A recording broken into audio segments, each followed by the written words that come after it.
There's a prophecy, and that prophecy says that in the end of time, all these people that were exiled, that we call the lost tribes of Israel, will get up and come back to Israel. And it'll start happening all over in the four corners of the world. And they'll just get up and start moving back. And what if it was actually happening? Here you have this prophecy, and people are actually getting up. They may be in your own neighborhood, and they're packing their bags, and to you, they're just somebody else packing their bags and moving. But in actual fact, they're responding to some kind of biblical post-hypnotic suggestion. I'm not talking about 1,000 years. I'm talking about 2,700-year-old suggestion that they're responding to now. And we could actually film these people and match the prophecy with the events. And the reason it should matter is that because once they do what they have to do, they trigger the apocalypse.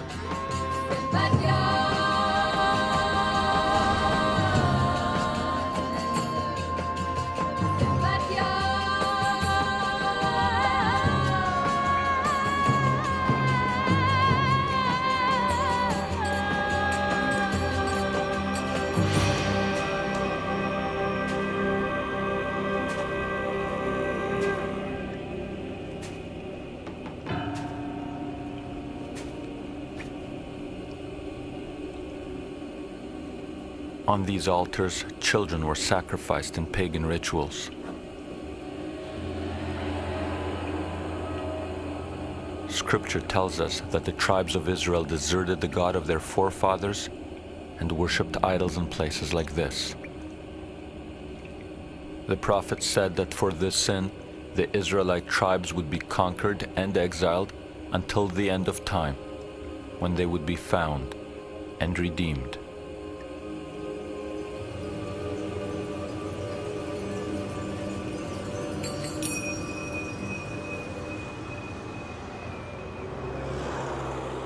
Megiddo, a fortress city in northern Israel. It is known to the world as Armageddon, a name synonymous with the apocalypse. But it won't happen before the Israelite tribes who once lived here return.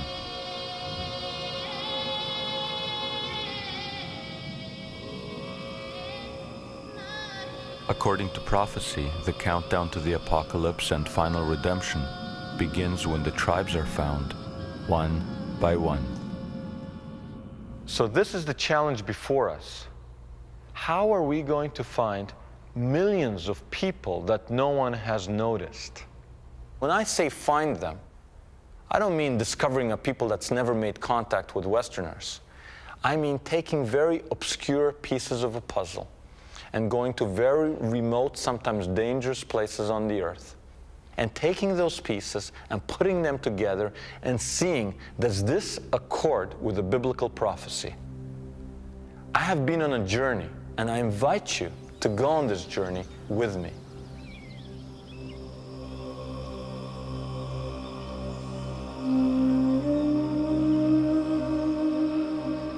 In the early 1980s, I went to Africa to document the plight of the Falashas, the black Jews of Ethiopia.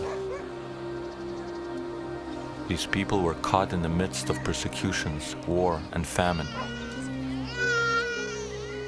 In 1991, the Falashas made international headlines when they were airlifted by the Israeli Secret Service to Jerusalem.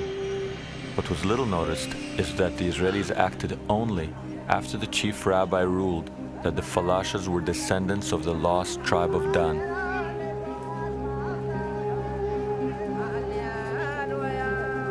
Can you imagine the lost tribes of Israel making front page news?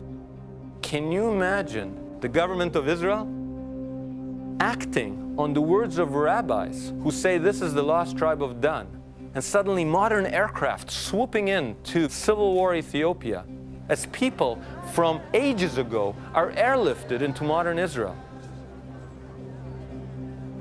Seeing the Ethiopians in Jerusalem, I thought, was this just an anomaly? Or was the biblical prophecy beginning to unfold?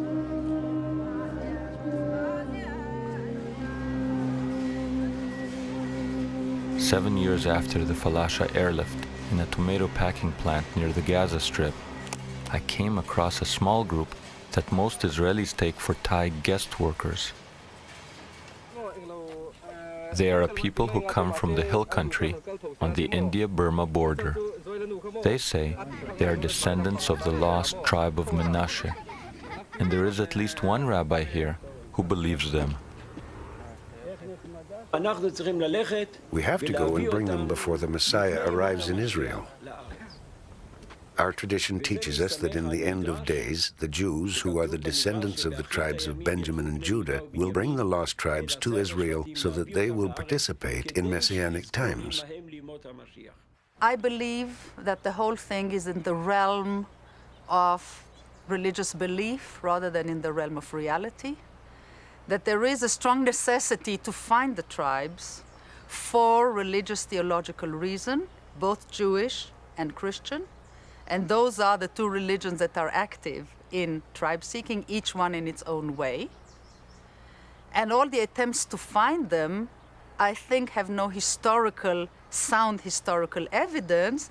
It is the belief that keeps the 10 lost tribes alive, not the people themselves.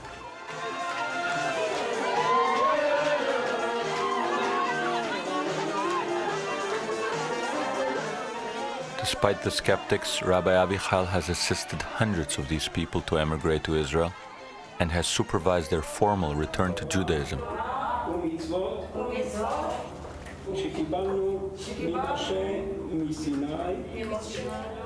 Can the rabbi be right? Is the key to the future submerged in these people's past?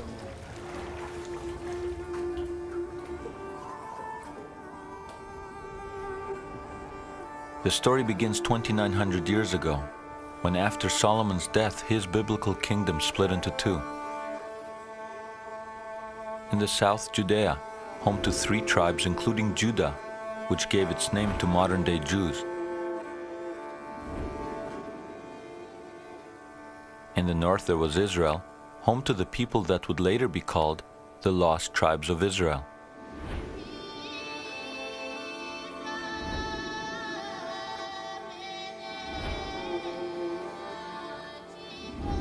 A 100 years after the prophets predicted the event, the Assyrian Empire bore down on the northern kingdom of Israel.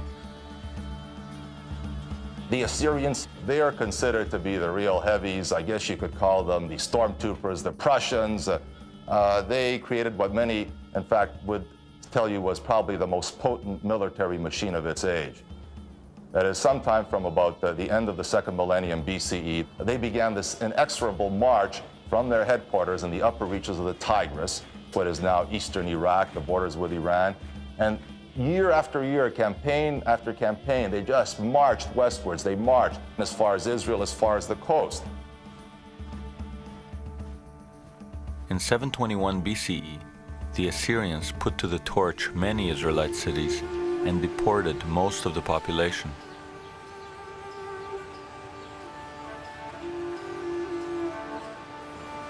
Most scholars believe that the tribes were lost because in exile they could not have held on to their identities.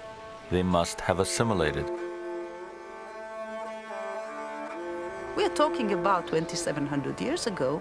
There are historical documentations, historical records, actually found in excavations from, say, the 5th century BC that record Israelite names in Assyria. So at that time, maybe they still existed there, or a trickle of them existed there. After that, there is nothing, no documentation. So if you look at it historically, all kinds of people were exiled and got lost. And I believe that the 10 tribes also got lost. But what if they are not lost and have preserved the memory of their ancient origins? What if they are waiting in their millions for their prophesied return?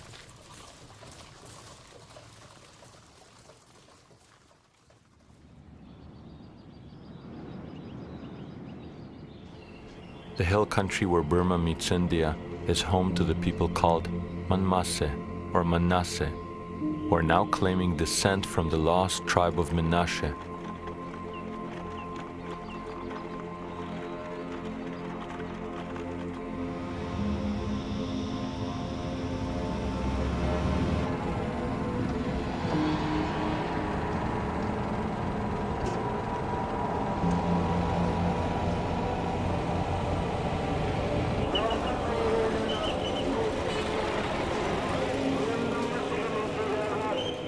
So we went there.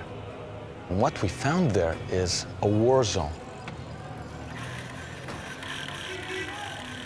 Over and over in pursuit of the tribes, we found ourselves in the middle of a war zone. And what's the war about? It's about territory and ethnicity.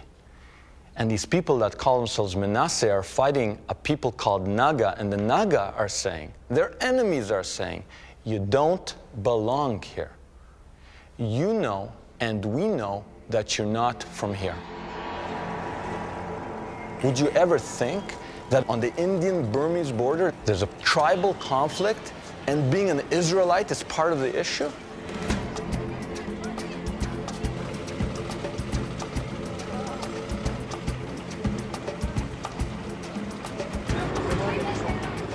This area is called Manipur. It swarms with insurrectionist groups, and the Indian government has responded by turning Manipur into a police state.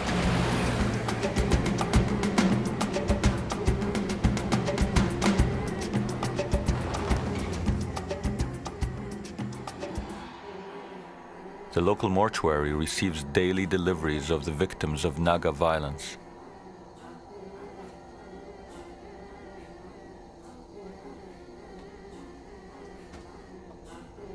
In response, the Manasseh have begun to organize an underground army.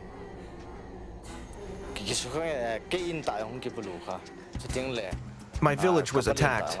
My own house was burnt and my uncle was killed. They destroyed my village. Israelites are good fighters. We are good fighters. That is why we are not afraid. We are not afraid to fight. We feel we are warriors.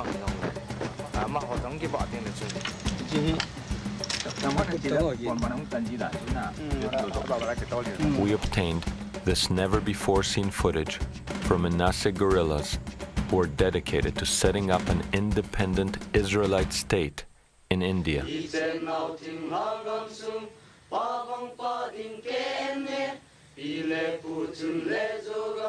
The flag of Jalangam, which is the flag for the future sovereign state, has the Star of David in the middle. One, because the Manasseh believe they are one of the lost tribes of Israel from the tribe of Manasseh. Secondly, the Star of David is a neutral figure or symbol. All the clans would find it acceptable.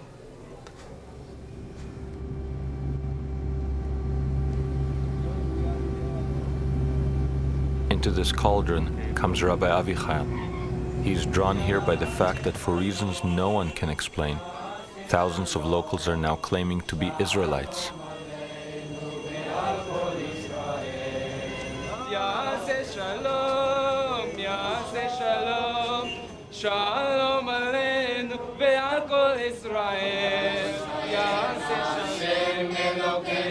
The rabbi has been researching the lost tribes for more than 35 years. He firmly believes that the Manasseh are indeed remnants of the tribe of Menashe, sent into exile 2,700 years ago.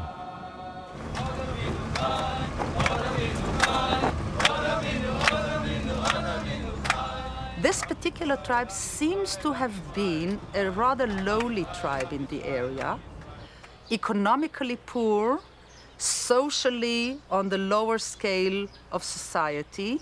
And to people like that, the idea that they may be related to some divine promise of a huge and glorious future may have a very big appeal.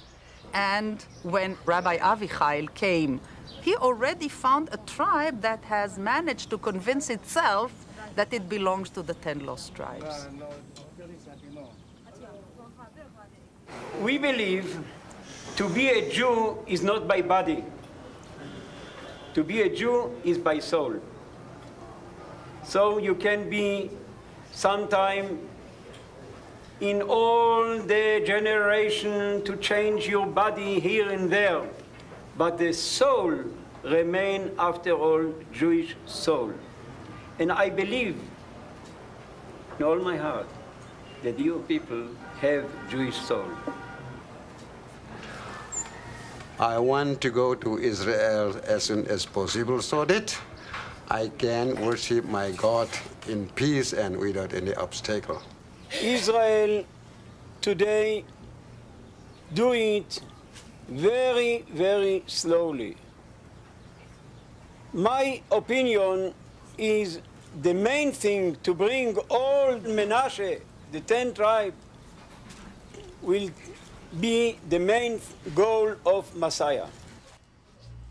Thousands of Manasseh have decided not to wait passively for the Messiah. They have applied to emigrate to Israel. Despite those who would challenge their Israelite claims, they continue to practice Judaism in virtual isolation from the rest of the Jewish world. In this small place called Manipur, which is at the corner of India, we're still alive and we are Jews and we like to go back to the place where we belong. We would appreciate it if things become better for us and we're allowed to go to that place which is our fatherland, that is Israel.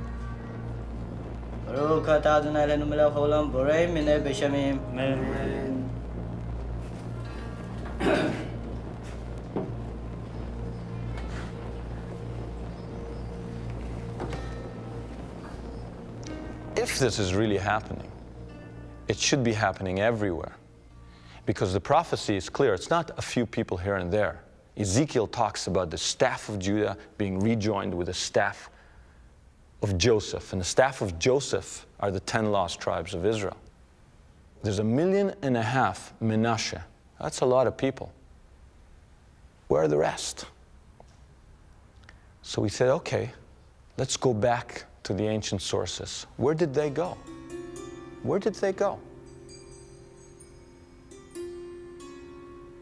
The Assyrians, who destroyed the northern kingdom of Israel and took the people into exile, had a propensity for making wall reliefs. And this is very fortunate for us because it's almost like having someone with a video camera, a journalist with a video camera present 2,700 years ago. Because after they destroyed the Israelites, they went home, created palaces, and created these huge wall reliefs showing the destruction. You see them being killed and you see them being taken prisoner and you see them being deported. And it's a very clear difference. Obviously, killing is one thing. You see them being flayed alive. Taken prisoner, you only see men taken prisoner, and you see them being deported, you see them being deported in family units. So we've got a lot of evidence. They never deported people as just the men or just the women to be concubines or something. They deported families. They kept them together. The only group of charioteers that the Assyrians retain intact as an elite unit of charioteers is an Israelite unit from Samaria. What this means is that they were appropriated by the core of the empire to the service of the center of the empire. The Israelite charioteers are retained intact. The fact that they were kept together in military and family units gave us hope that perhaps they had survived the deportations after all. That's a beautiful way of doing that. That's beautiful. I cannot say that it's impossible. No, I cannot say it's impossible. I would say it's very optimistic. People were thrown into nowhere amongst many other peoples, and we have no evidence whatsoever that anything survived the Assyrian melting pot. Maybe the evidence lay elsewhere. We returned to the Assyrian reliefs, hoping that they could tell us their ancient story. From the Assyrian records, we learned that in the first assault, Assyria sacked 7 Israelite cities of the tribe of Naphtali and put the Naphtalites on the volatile border with Media.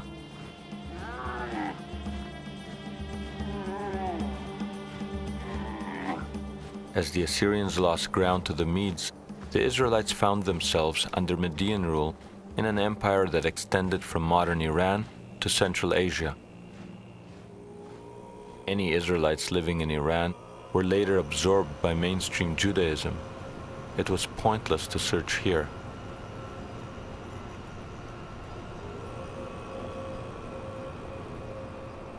Perhaps we would find the lost Israelites behind the former Median Empire, along the superhighways of the ancient world, across Uzbekistan, on the road to China.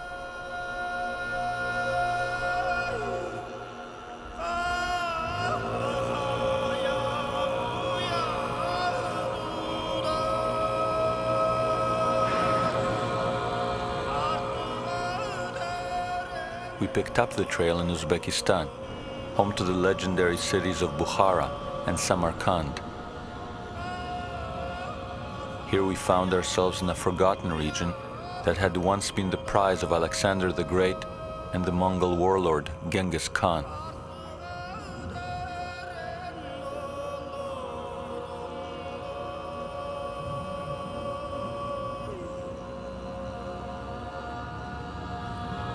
Founded over 2,500 years ago, Bukhara was the cultural center of the region. From this place, one could go and trade in all directions. The city of Bukhara is really at the crossroads. The legendary Silk Route, which started in the 2nd century, came right through Bukhara. In the 12th century, the famous Jewish traveler Benjamin of Tudela wrote that there was a Hebrew tribe here which considered itself to be one of the lost tribes that were exiled by the Assyrians.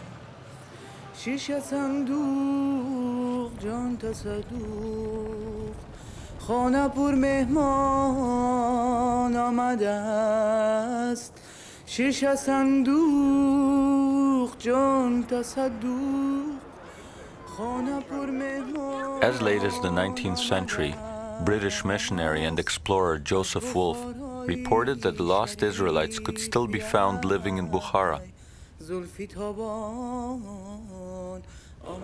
Legend has it that the most ancient tombs here date back to biblical times, but we could find no markings linking them to Israelites.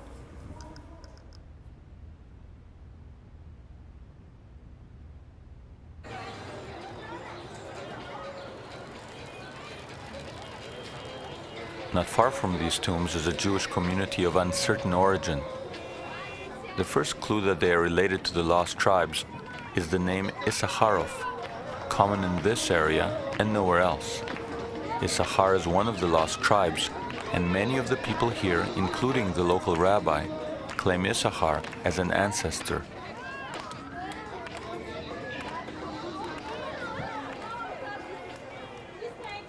The Issachar lead did not take us any further, so we explored the Mahala, the Jewish quarter, to see if there was a connection to the tribe of Naphtali, also exiled to this area.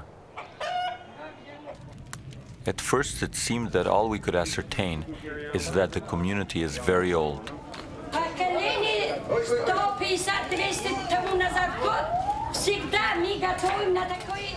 For many hundreds of years we've been preparing matzah in this oven. It is a very, very old custom. These customs are ancient, thousands of years old. When God gave us Jerusalem, we were preparing matzah by hand, just like this.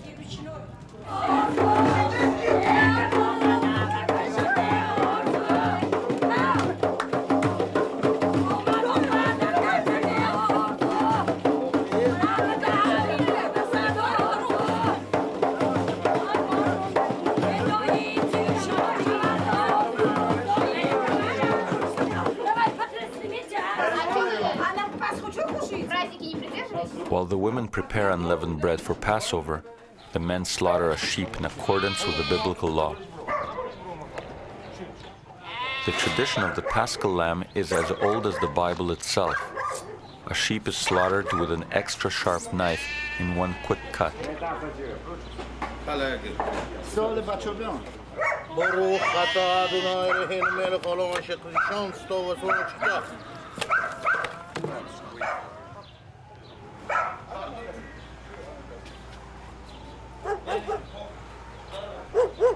The blood is then drained and removed.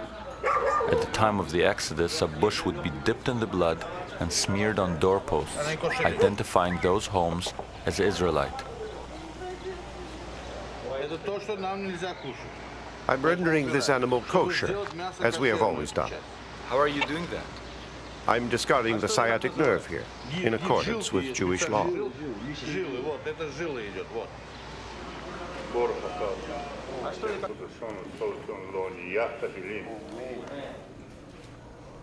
When they were first discovered, they didn't claim to be Jews, they claimed to be Israelites. It's only in the last few hundred years that they've integrated themselves into the body of the world Jewish community.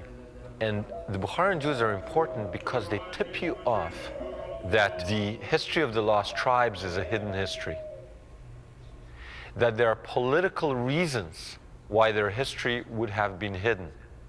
So for example, in Bukhara, in Uzbekistan, this country that was part of the former Soviet Union, anything Israelite was hidden and locked up because it was not in the interests of the local authorities to say that Israelites were here before the supposedly indigenous people. And in Bukhara, we actually had a guide who ran the Bukharan Museum who was torn between pursuing the truth and looking out for himself in a political climate where it's still policy to hide anything Israelite. So for example, he gave us access to the basement of the Bukharan Museum. On top in the museum you have all the official history, and in the basement, locked up, you have anything Israelite.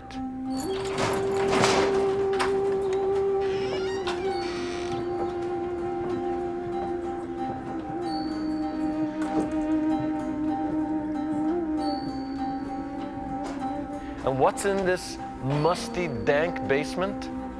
Prayer books, silver platters with Hebrew alphabet on them, locked up. Torah scrolls, Bible scrolls are locked up as if they're some kind of state secret. Anything with a Hebrew letter, anything signifying some kind of historical Israelite presence, locked up.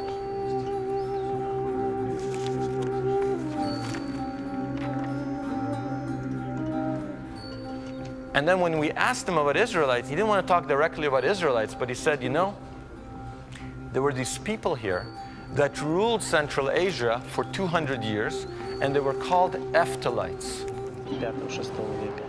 From our recent digs, we've learned that in the 6th century, Bukhara was the capital of a mighty kingdom of Semites, which also ruled parts of India, Pakistan, and Afghanistan. Now, in the 19th century, the Russian writer Shubinsky believed that it was in this region that the Israelites were settled. But the people who ruled the area were called Hephthalites. And right up to the present day, we are still debating the origins of the Hephthali dynasty of Bukhara. Who are these Hephthalites? Have you ever heard of Hephthalites? Any Hephthalites here? I don't want to offend anybody. Looking in the Britannica, and I found Hephthalites. And what does the first line say? It says, this much named and enigmatic tribe ruled Central Asia in the 5th and 6th centuries. Are we following here? Much named, many names, and enigmatic, mysterious tribe. Now, why is a tribe that ruled Central Asia for 200 years mysterious? You'd think you'd get to know them after the first 100 years of rule.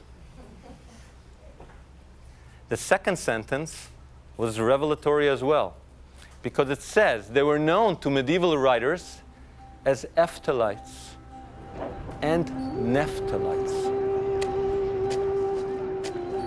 It seemed to us that the Naphtalites must have been the lost tribe of Naphtali, but we wanted some hard archaeological evidence.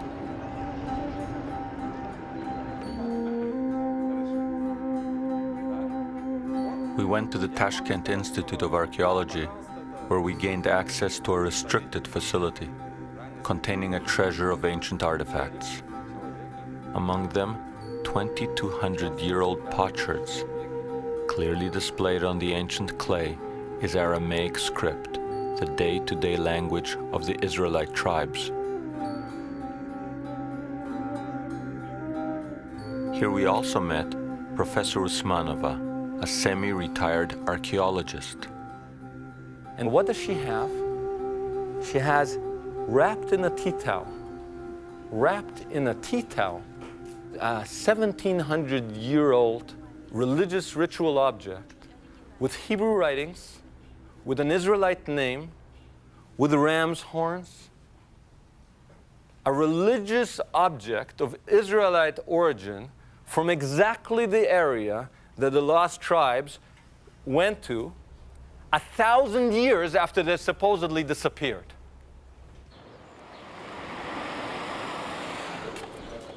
Unbeknownst to most Israelis, the majority of Bukharan Jews have now emigrated to Israel. But the chain has been broken. They do not know that they may be descendants of the Naphtalites. They say that we are descendants of the lost tribes, but we don't know which one. All we know is that we are Jewish. That's what is important. I hope that with God's help the redemption will come, and with it the ingathering of the tribes. Then we'll know which tribe we belong to. Until then, we identify with the tribe of Judah.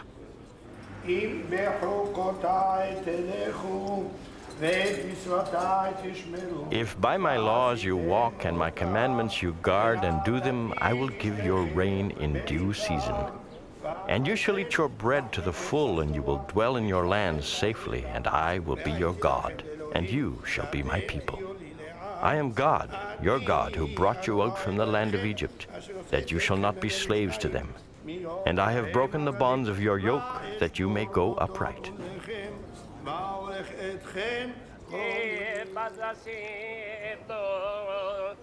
Back in Bukhara, it seems that the Naphtalites, a once mighty tribe of rulers, have been reduced to a tiny community of a few thousand who did not flee after the collapse of the Soviet Union.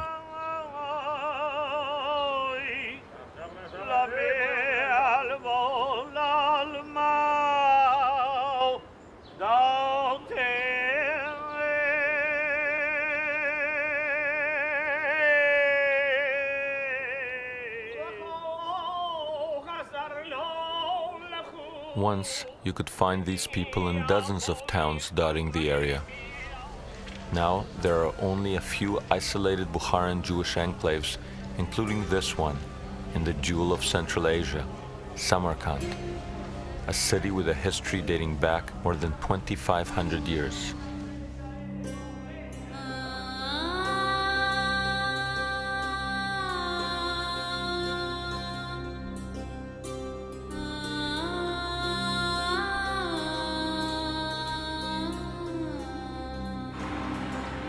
The word Kand in the local dialect means city. Samarkand translates as the city of the Sumerians. Samaria was the capital of the northern kingdom of Israel.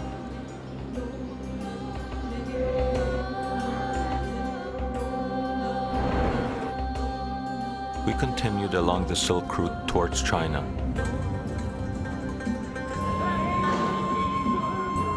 The city of Kaifeng was the capital city of the Han Dynasty. Following the Naphthalite Trail, we learned that the Chinese records say that the Naphtalites were here. They were labeled Jews or Yuda by the Chinese. It is virtually impossible to identify a Jew in Kaifeng today. But there was one government official who was willing to talk. There was a Jewish community, but now there is no more Jewish community. There is no Jewish community anymore. Only a few families. This is the synagogue, former site of a synagogue. Okay, and can you write also here the two family names? Only for your reference. I understand. And most likely, and you will be refused. 这个没有。 No， 不在这儿，在那我帮你问一下。Okay. We did not find lost tribes in China waiting in their millions. But could the last Jews of Kaifeng help us in our quest?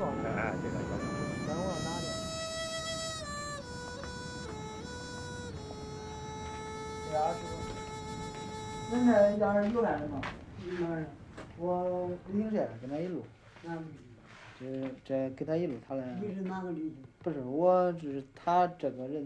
300年以前。 About 300 years ago, our synagogue ceased to exist. Without the synagogue, there was no place for the Jews to congregate. Without a congregation, there were no more rabbis.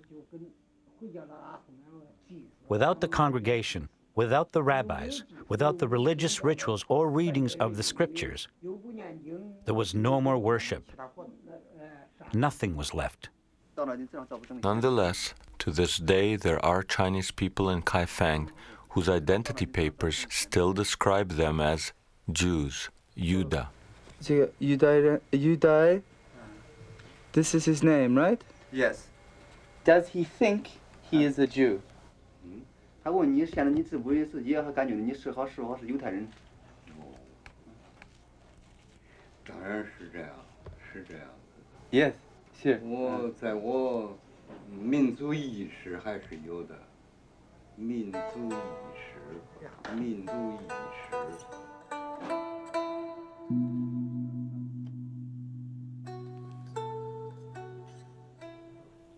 Amidst the mementos of the last Jews of Kaifeng, we thought, is it possible that the Manasseh of India and Burma are the remnants of an unknown exodus across Central Asia and China? Perhaps it was time to further investigate the Manasseh claim.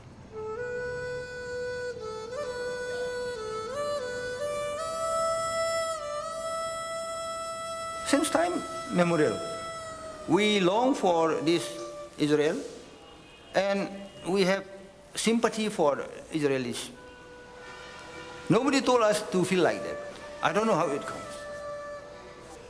You know, whenever there is earthquake, then the eldest man of the house, he will run out of the house and shout, "Oh, we children of Manmasi are alive. We children of Manmasi are alive." He will shout at least 3 or 4 times at the top of his voice. Then he will come back. Then he said, "Don't worry, don't worry, don't worry." Then he will tell us, our ancestor has shaken the earth to find out whether his descendants are still alive or not.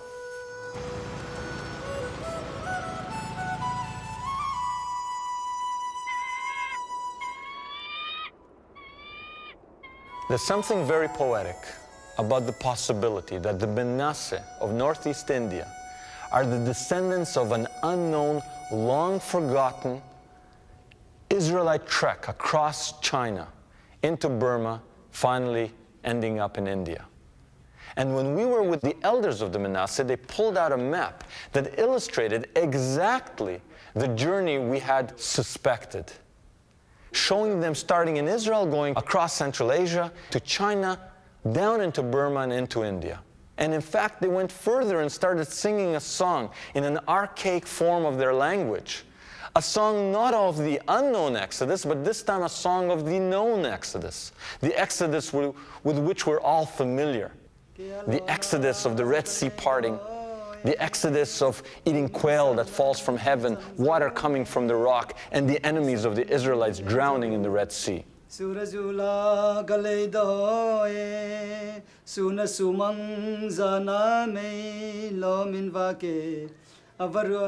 first verse is telling that the big Red Sea is parted. Then the second verse goes, we are going on foot across that parted sea. Then the water came up together again and the enemies were being swallowed by the sea.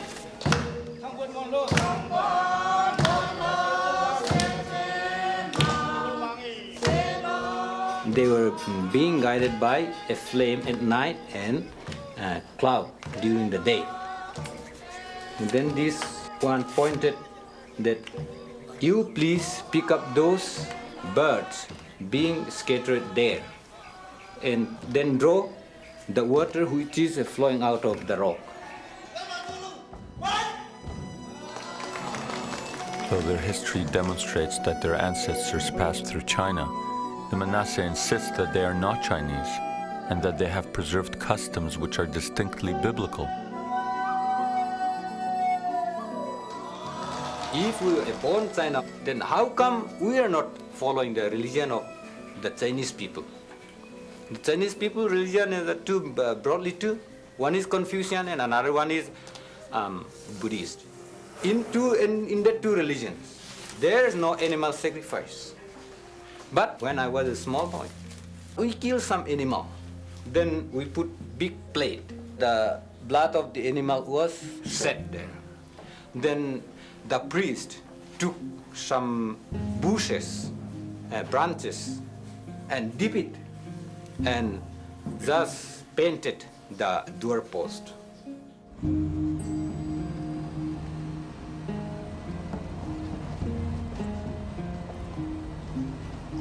In 1894, Protestant missionaries came to these hills.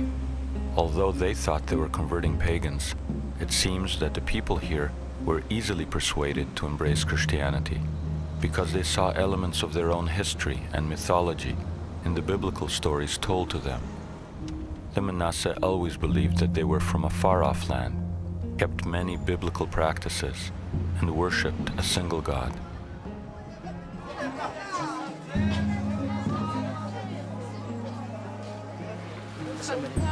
What are you doing? Just a minute, I'll share something. When we learned that Manasseh eat pork, we thought these could not be Israelites.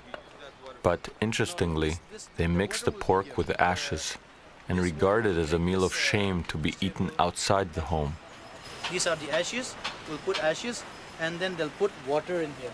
But this is what we call it soam. Inside this, they used to put pork meat inside it. And then they ferment it and then it becomes smelly. When it becomes smelly, they take out this portion and then we take it and then we put it and then we boil it. And is that meal a sign of mourning? It's not a meal of mourning, but I think it shows us that we have been cursed. The reason why we have been thrown out from the land of our ancestors. But according to our forefathers, once you make this meat and the pork in here, that means you have made this thing unclean.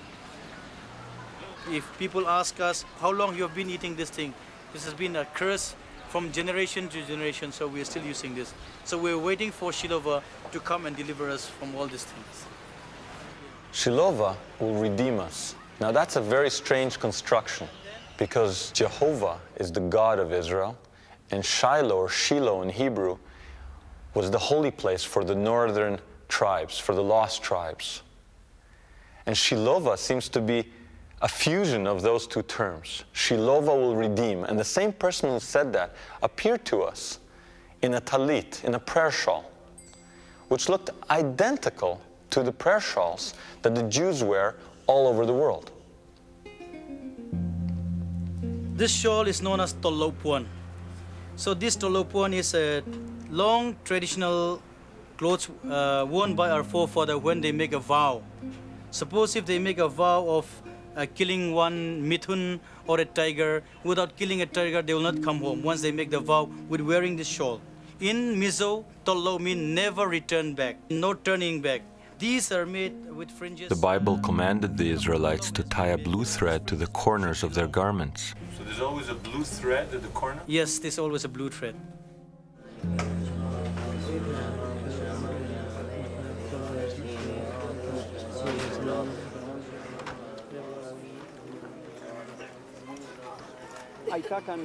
These people have had a problem in that the Jewish world couldn't relate to them.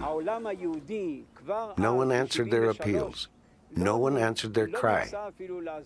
About 50 years ago, a man named Chala, who was one of their leaders, they regard him as a prophet, told them that the time had come for them to return to the land of their forefathers. Many got up and were willing to follow him. Nobody said, "What land of our forefathers are you talking about?" They all knew that the Holy Land was their ancestral home.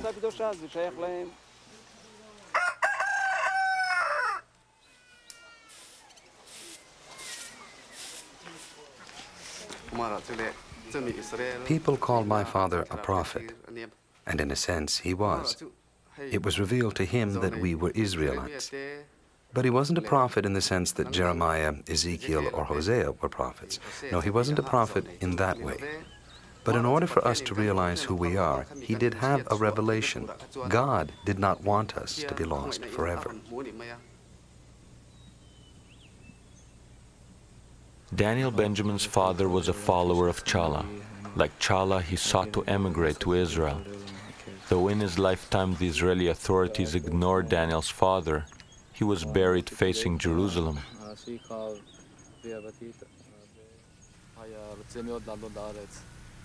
My father wanted very much to immigrate to Israel. He was, in fact, one of the first to return to Judaism, to start practicing Judaism in this part of India. He was a leader of our community. He also taught me a lot about Israel, about Zionism, and about Judaism.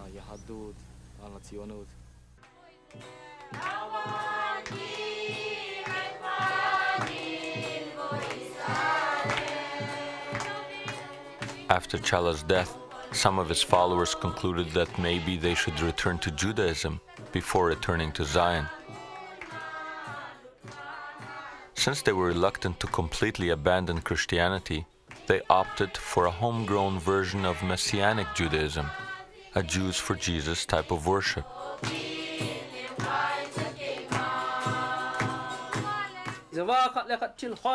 But for some of the Manasseh, the call of their ancestors eventually proved too strong to ignore.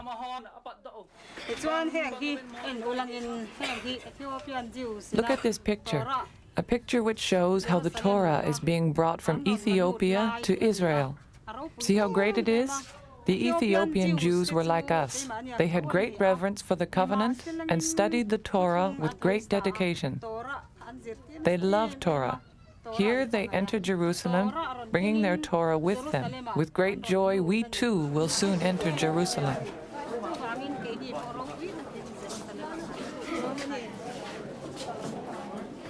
Thousands of Manasseh have now forsaken Christianity and adopted Orthodox Judaism. Could these people really be Menashe? Because if they are, we may have identified as many as 4 of the 10 lost tribes of Israel. Menashe, Dan being the Ethiopians, and Issachar and Naphtali among the Bukharan Jews of Central Asia. And if we were right to think of the Bukharans as the descendants of Naphtali, then maybe we should be looking for Zebulon, because Zebulon was the brother tribe of Naphtali in ancient Israel. And history records that at the same time as the Naphtalites were ruling Central Asia in the 5th and 6th centuries, another tribe was ruling parts of Afghanistan, Pakistan, and India. This tribe was called Zavula. So maybe we could find in the Indian subcontinent, not on the border of Burma, descendants of the Zavula, just as we had found descendants of the Naphtalites in Central Asia.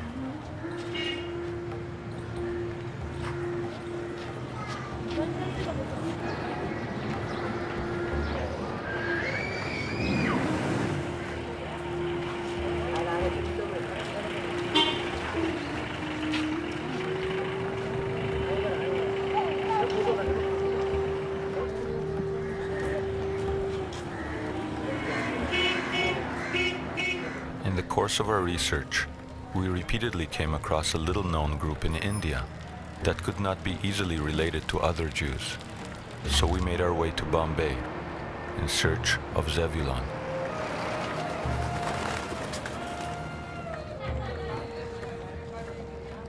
Bombay is home to 8 million Hindus and 1 million Muslims. Here we found a community numbering about 5,000 that by all accounts should have assimilated into the dominant culture long ago. And though they do not call themselves by any particular tribal name, significantly, like the lost tribes and unlike other Jews, they call themselves the children of Israel, not Judah. I am not Yehudi, I am Bnei Israel. Yehudis, those Jews who migrated to India from Baghdad. My family is Bnei Israel.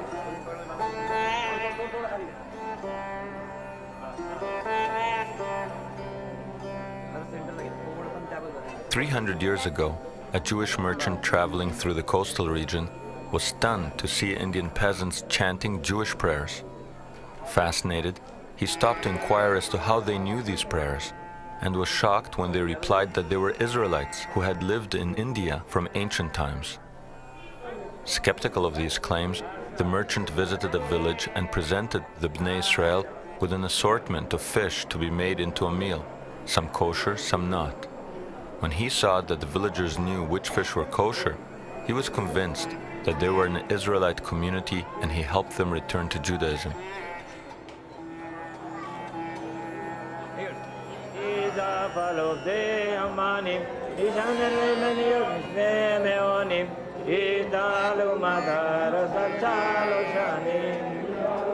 Unique to the Bnei Israel community is the Melida ceremony, which is a kind of offering of rice, scented flowers, and fruit.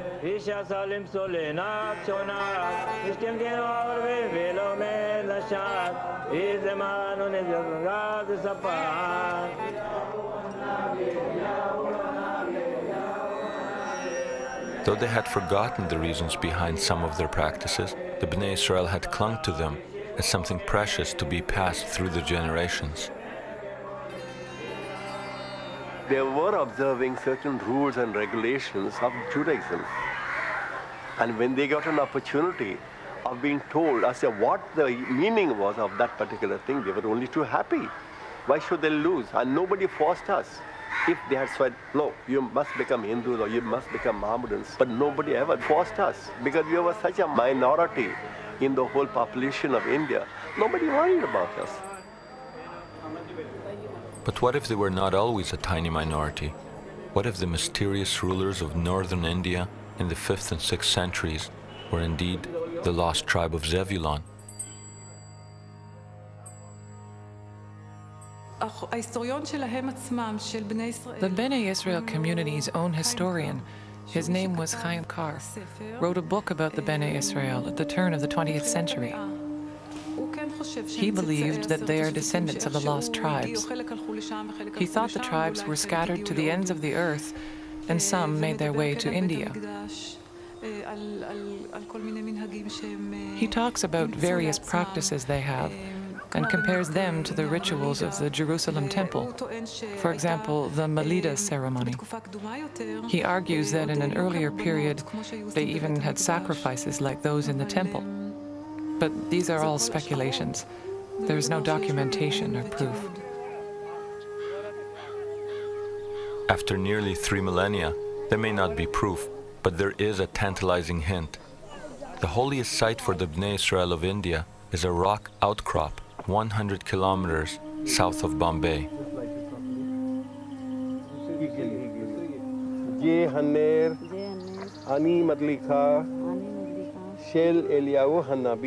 Here we learned that the most revered figure for the Bnei Israel is not King David, or Abraham, or even Moses. It is the prophet Elijah. The Jews in India believe that the prophet Elijah went to heavens from this place. The mark of his chariot can be seen on the stone rock that we are standing on. The hooves can be seen laid down there, and they said that his chariot slipped here, and on the top of the mountains over there you can see another sign of the hooves of his horses.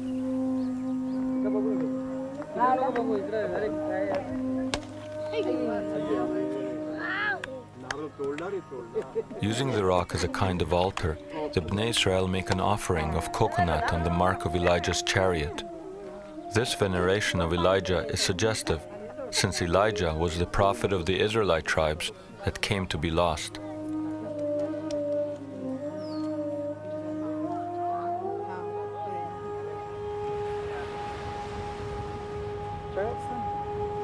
But how would they have gotten here? The community has its own myth of origin. 2,000 years ago, a ship of Israelis got caught in a storm, and the ship was wrecked on the coast of Bombay. And only 7 couples survived that particular shipwreck. And the 7 couples landed at a place known as Navgaon. And we are supposed to be the offshoot of those 7 couples. It makes more sense that those Israelites came not directly from Israel, but from the north. That is, the area of the Silk Route. Israelites of the tribes exiled by the Assyrians became involved in the silk trade, trading along one of the branches of the ancient route that became known as the Silk Route. I believe that these Israelites got as far as Afghanistan, Pakistan, and Kashmir.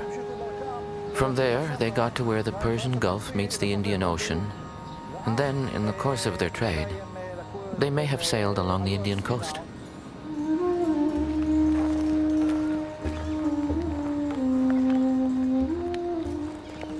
Whichever way they got here, the Bnei Israel can still point to the graves where the survivors of the shipwreck are said to be buried. It now seems that we can draw a plausible link between the Bnei Israel and seafarers coming from the north. But does this prove that the ancient rulers of northern India had any connection whatsoever to the lost tribe of Zebulun? We have coins that say Javul on them. We have recorded history of their capital city called Baruch, which in Hebrew means blessed. We know that the title of their king was Mir HaGola, which in Hebrew means light of the exile. And we know the name of the king, their most famous king, was Torah Mana, which in Hebrew or Hindi means, or seems to mean, belief in the Torah, faith in the Torah, faith in the books of Moses. So unless these were all coincidental, we could speculate that the Zavula of India and Pakistan were really the lost tribe of Zebulun.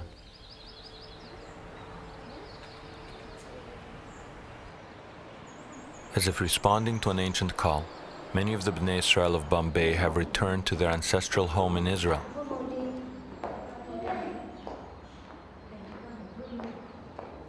They gravitate towards Elijah's cave and continue to demonstrate their reverence for the biblical prophet. Elijah's cave is in the old territory of Zebulun.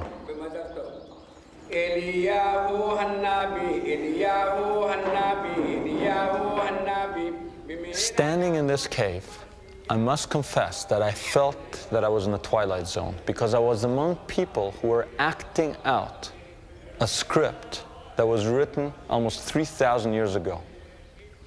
And they seemed to be fixated on the prophet that warned the tribes of their exiles and promised them redemption in the end of days. But there was a problem here. The prophecy speaks of millions, and this was a small group. The biggest tribe we had found was Menashe, 1.5 million. Perhaps the clue was there, because the brother tribe of Menashe was Ephraim. So perhaps we had to look for Ephraim. For that, we had to go back to our treasure map. We had to go back to the Bible.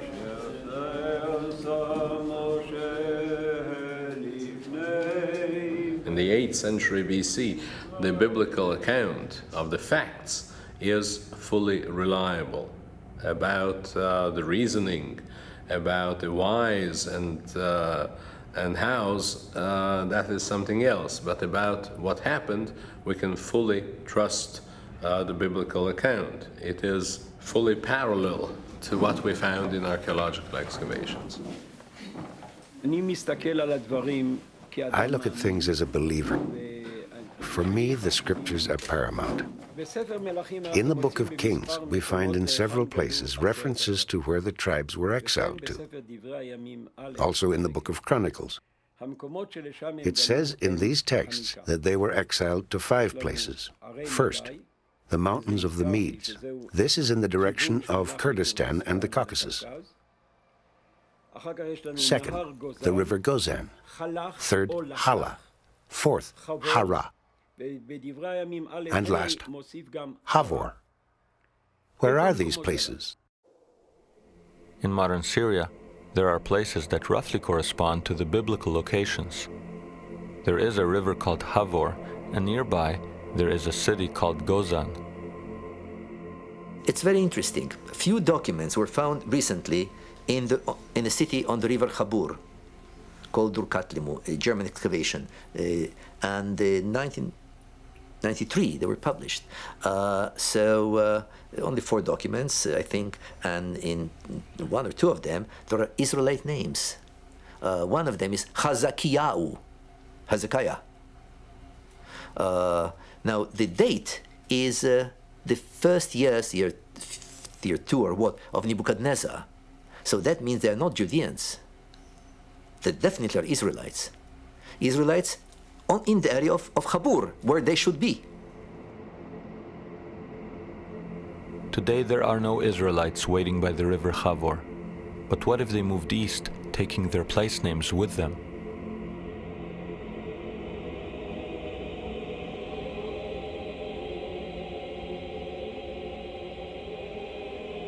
One of the passes between Afghanistan and Pakistan is known to the world as the Khyber Pass.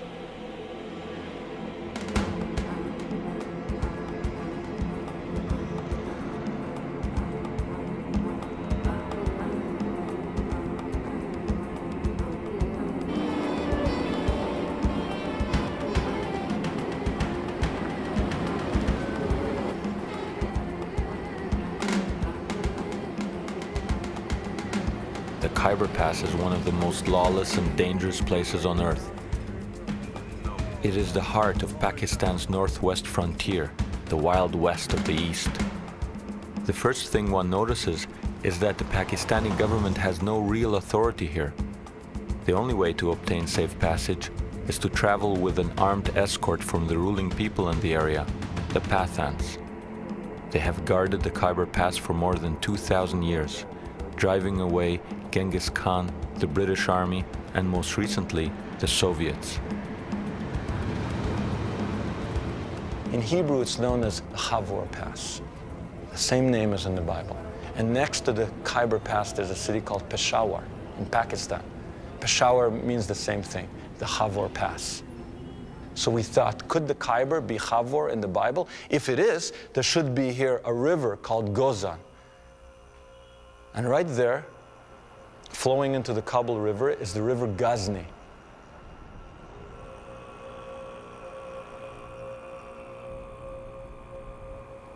If this is Chavor, we thought, there should be somewhere around here the city Hara.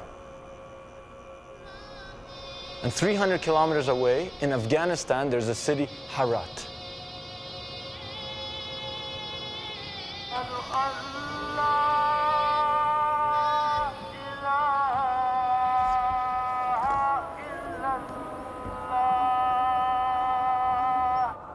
The whole world knows this area as a hotbed of Islamic fundamentalism. There are 15 million Pathans and not a single Jew among them. But we set out to investigate whether under the Islamic surface lies an Israelite past.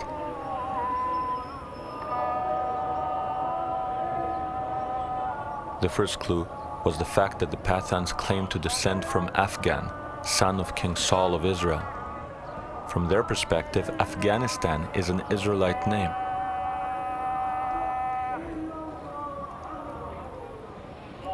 At worship, they seem like any other Muslims. When studying the Quran, however, they rock their bodies in the manner of Jews.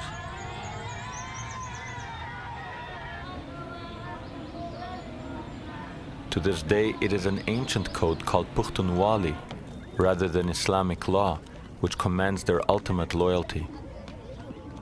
It is said about Pushtun, Pushtun is really is a fifth religion itself. Is not. We have got our own code of conduct, and not that whatever the Quran says Pushtun all believe in that. We don't do much of the things which are not conveyed by Quran really. That's why it is said, it is a proverb that Pushtun nim Quran namani. Or Pukhto pinzam mazhab de hoyi. You know. Pukhtuwali, the code of the Pukhtu. And what is this Pukhtuwali? It's basically Old Testament law in a kind of unforgiving way, where you don't have any kind of rabbinical softening of it. Eye for an eye means eye for an eye, literally. Adultery, you're finished. If there is a conflict between your own Pukhtunwali law and Islam, Which do the Pathans choose? Our customs are those of the Pukhtun, or Pathan. There are 11 Pathan tribes in the Khyber. We all have the same customs. The main law here is the Islamic Sharia. But we Pathan follow our own specific Pukhtunwali customs. For example, according to Islam, there must be established evidence for the conviction of adultery. You cannot convict anyone without sufficient evidence of fact. But according to Pukhtunwali, if there is even the slightest suspicion of an illegitimate relationship between a man and a woman, both are convicted and killed. The matter is closed, and there is nothing left to discuss. As in the Bible, the Pathans still engage in animal sacrifices for religious purposes. I am of the Musahel, the people of Moses. We make sacrifices of sheep. For example, at a wedding festival, our elders would sacrifice 4 sheep. Today, when times are good, a man can sacrifice 10 sheep. We make these sacrifices to please God and the people too. Also, some people used to light oil lamps on Friday nights to ask for forgiveness and blessings from God. Such are our traditions. We are in a country that is supposedly dominated by Muslims, but not Muslims, just any Muslims, Muslim fundamentalism. And yet we come face to face with people that say we are Musahel. We are from the people of Moses.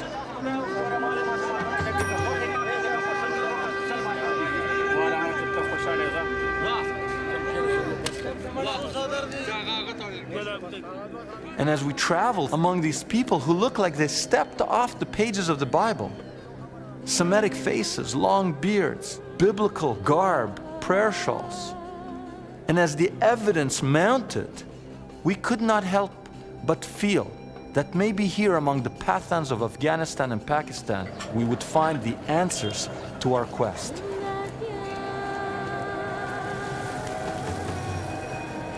We were astounded to learn that the Pathans adhere to biblical laws that were thought to have disappeared thousands of years ago. As in the Bible, those accused of manslaughter can escape to designated cities of refuge. It is mentioned in our old books that if you kill someone unintentionally, then you can flee to a designated place of refuge. Our books tell us that Moses ordered Joshua to establish cities of refuge and told the people that they should honor them. Today, we educated people think it is backwards to protect a criminal in this way, but the people in those areas of refuge look upon the matter as holy.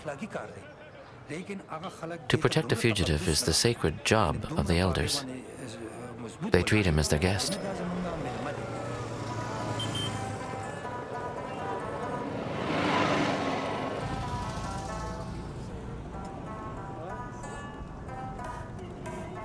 It seems the Pathans are trapped in time, tenaciously adhering to their ancient ways.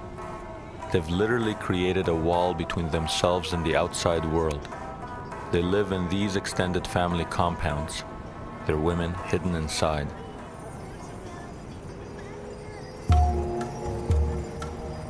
As in the Bible, the Pathan women observe a code of modesty which rarely allows them to emerge.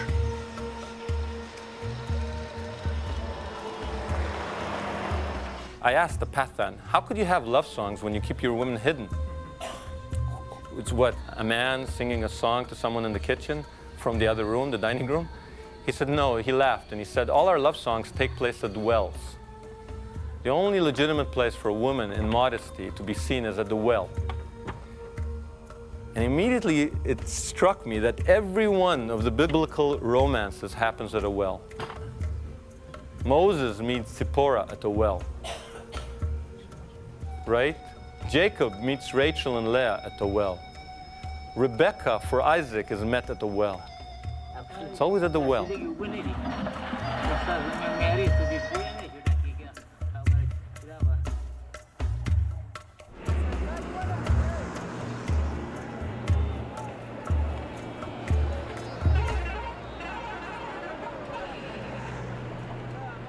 To enter the Pathan marketplaces is to step back in time.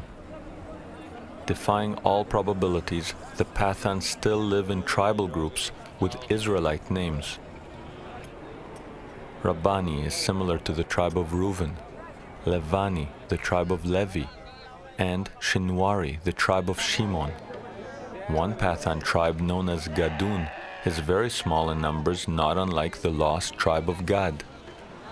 Interestingly, the most numerous tribe among the Pathans is Afridi, and the most numerous tribe in ancient Israel was Ephraim.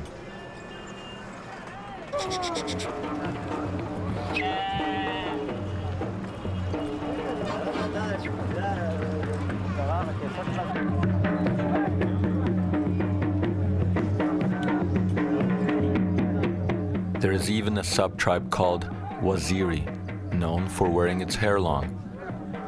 In biblical times, Naziri, such as Samson, also did not cut their hair.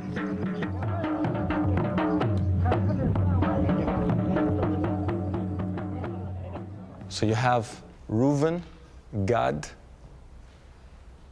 Ephraim, Shimon. 4 more tribes. So we'd actually located 9 of the tribes. Or let me put it differently. We think we located 9 of the tribes. If we haven't located 9 of the tribes, then it's a very strange coincidence going on that you have all these people with biblical names, with biblical practices, with an Israelite memory, exactly where they should be according to the biblical map. If someone can come up with another explanation, I'm open to it. But I couldn't understand it. There are people living among the Pathans who claim descent from the Assyrians and still preserve an oral tradition of the conquest of Israel.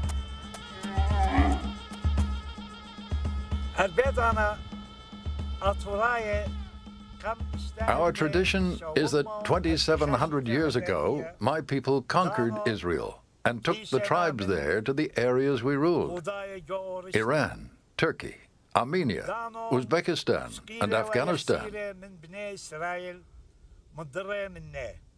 The Israelites were taken to all of these places. They acted as our servants. They acted as tutors for the Assyrian children. They were also used in the army to help Assyria in warfare.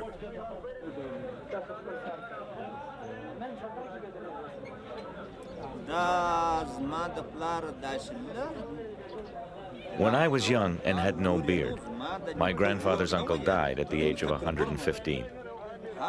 We called him Baba, or grandfather. He used to say that we are the children of Israel. I was young, and at that age people forget things. They don't care much about history or talk of this kind. But now I would like to know, what are our origins? Where do we come from?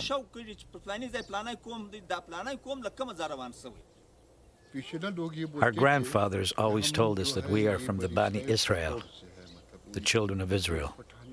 They said the Jews are as Pathan as we are. It's clear that a Judaic memory persists, but were there ever people here who openly identified with Judaism? If you look up Harat in Encyclopedia Judaica, for example, you'll find 1 or 2 paragraphs. If you look up a Western Jewish community, you'll find pages and pages and pages. And when you look up Harat, it says the Jewish community may have been in Harat for somewhere between 1,000 and 2,000 years. They're talking about a community that lived somewhere for at least 1,000 years, and there's a paragraph or 2 on them.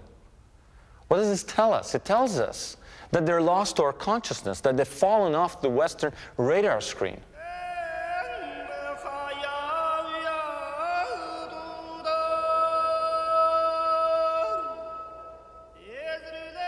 In Harat, we find this cemetery covered with Stars of David and Hebrew script.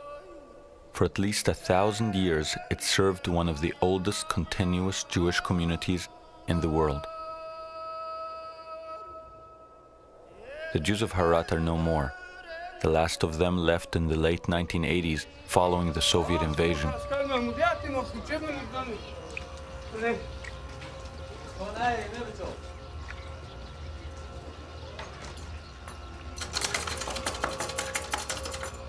The country is now torn by civil war, and yet a Pathan tribesman agrees to take us to one of the old synagogues.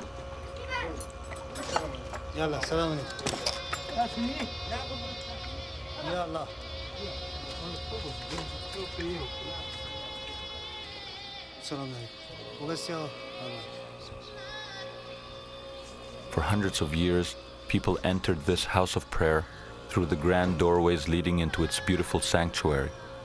Today we enter through an artillery hole blasted by Soviet shells.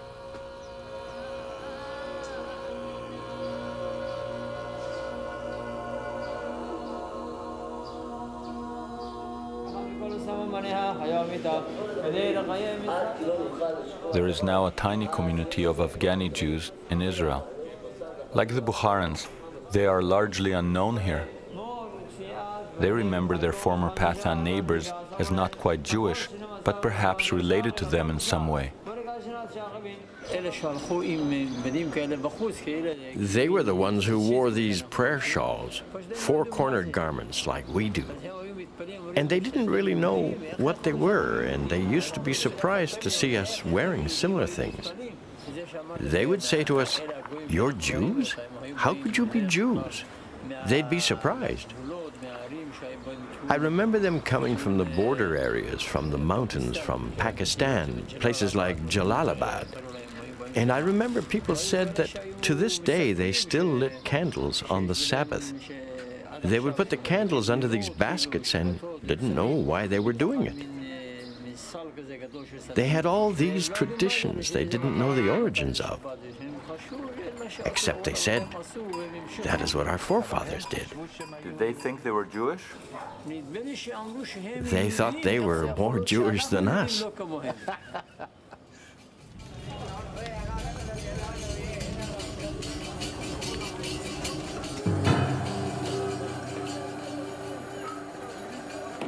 The prophets say that equal numbers of Israelites and Judeans will herald the Messiah.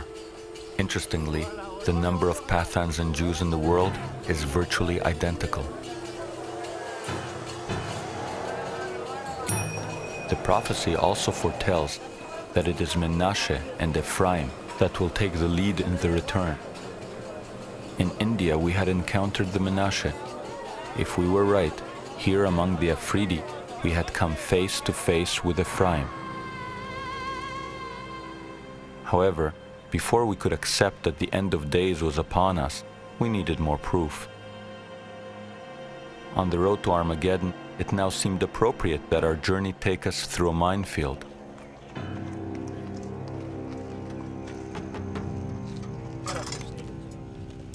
We needed harder evidence that the Pathans were of the lost tribes, so we went to the Afghani city of Kandahar, where in the 1950s a stone covered in ancient script was discovered.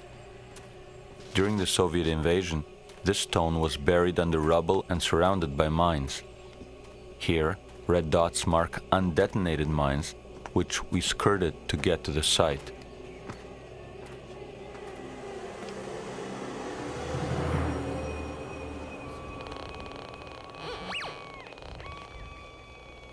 "2,300 years ago, the Buddhist emperor Ashoka put up propaganda pillars throughout his empire. Until the Kandahar discovery, it was thought that these stones were always written in Sanskrit.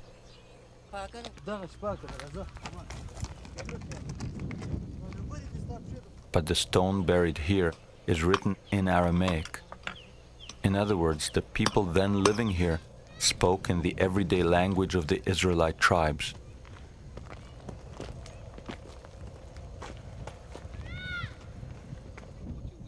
We came here with a local elder in the hope of photographing it, but in its present state, that proved impossible. It's under here. The stone is very big and there is ancient writing all over it. Same hard surface as this one, but no one can get to it now. This is definitely the place. There's no point in looking any further. We did look further. We were tipped off that across the border in Pakistan, there was another stone rarely mentioned by Western scholars. Look at that. There it is, right over there. What is it? What is it? Here, the stone was accessible. To our surprise, we discovered that it too was not written in Sanskrit, but in the Aramaic alphabet. I see all the letters, the Aleph, the Ain, and I'm standing in front of this 2,300-year-old postcard from the Lost Tribes. And when we pack up our gear and we go, and I'm like in shock, because I didn't expect to find it. I was thinking it's in Gandhar. I didn't know there was another one here. And there's two more in places we didn't go. And one has on it the Hebrew month of Elul. So then this guide comes up to me and they told me, don't say you're Jewish, don't say anything, because people here are very Muslim, they may not take kindly to you. So he says, why were you able to read that? And I feel, I don't want to lie to this guy. And I said, because I'm a Jew. And this person, who's supposed to be my enemy, leans over with tears in his eyes, embraces me, and says, then you are my brother.